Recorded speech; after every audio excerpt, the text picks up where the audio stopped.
Hey fellas, did you know that Martin Luther King's favorite thing to eat on his birthday was pecan pie? I don't know about you, but I could use some of that today as well. Hey, as we get close to Martin Luther King Day, wanted to talk to you guys about a card that I got in today. I don't typically do mail stuff, but very excited about it, and wanted to go over the calendar with you as well, just because I think the pictures are pretty amazing. So let's turn this thing around and get it started.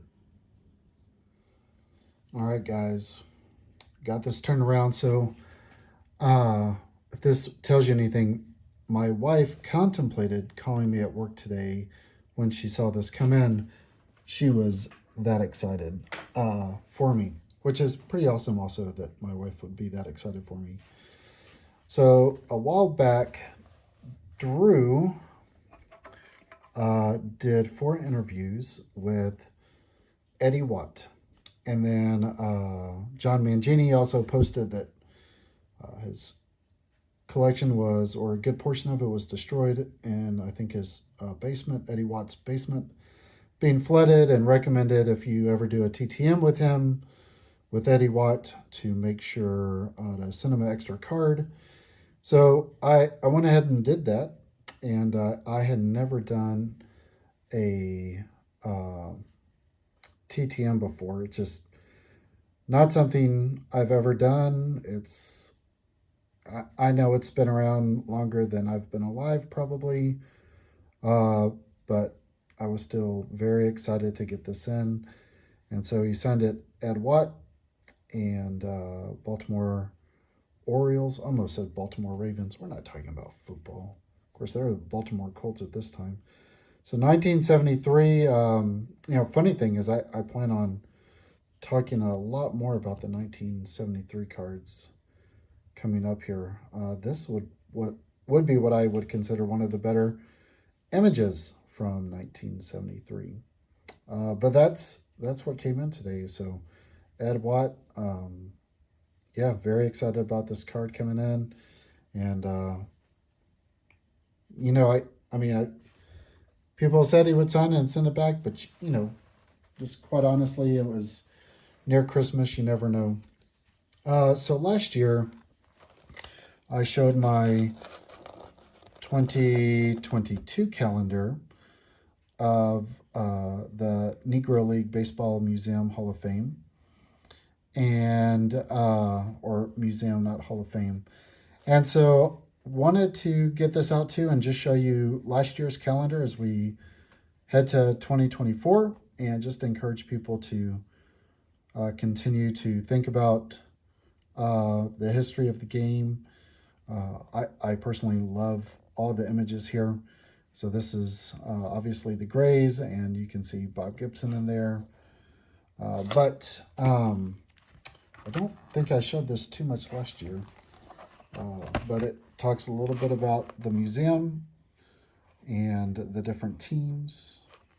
I don't think it has my indie clowns in here, but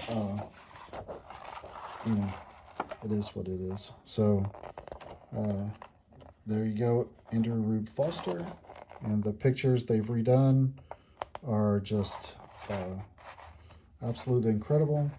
You can also discern what sort of uh, light I'm using for these, but yeah, I mean, just beautifully redone. And you have just, this is the Chicago Leland Giants of 1909. I'll try to find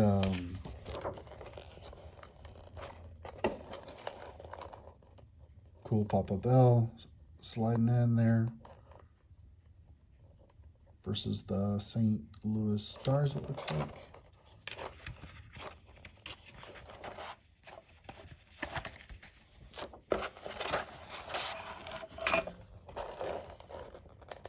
This is the, I'm assuming what's the word I'm looking for? Come on, Kyle. a Latin league. Oh, it is. Yep. From the Dominican Republic or its predecessor, maybe. Uh, young Satchel Paige, right there.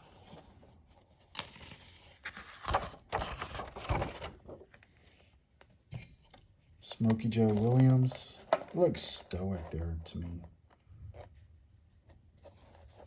I think one of these had an unknown. I like this one. This is the Findlay Sluggers of 1894. And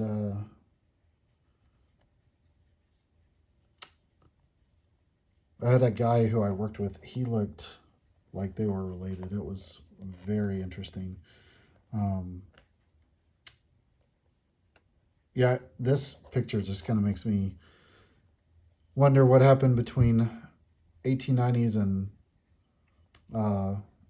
the start of the 20th century into the later part of the century. Of course, this is Ohio, but it just seems like a few things changed in there. But Kansas City Monarchs, obviously. It's July. All right.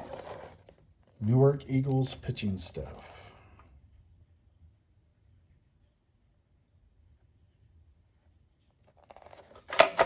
Oh my.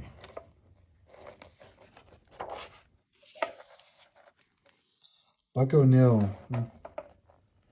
Almost kind of reminds you of Dusty Baker right there. Kind of as the manager, right? Well, that does mainly.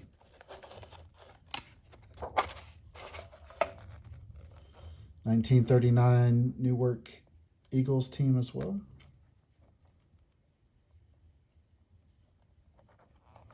This was a big hit at work, I'll tell you. We talked a lot about all these at work. People found them quite interesting. 1935 Bismarcks. Again, very interesting picture. I don't know where the Bismarcks were from. I'm sure I could Google it, but once again, young Satchel Paige.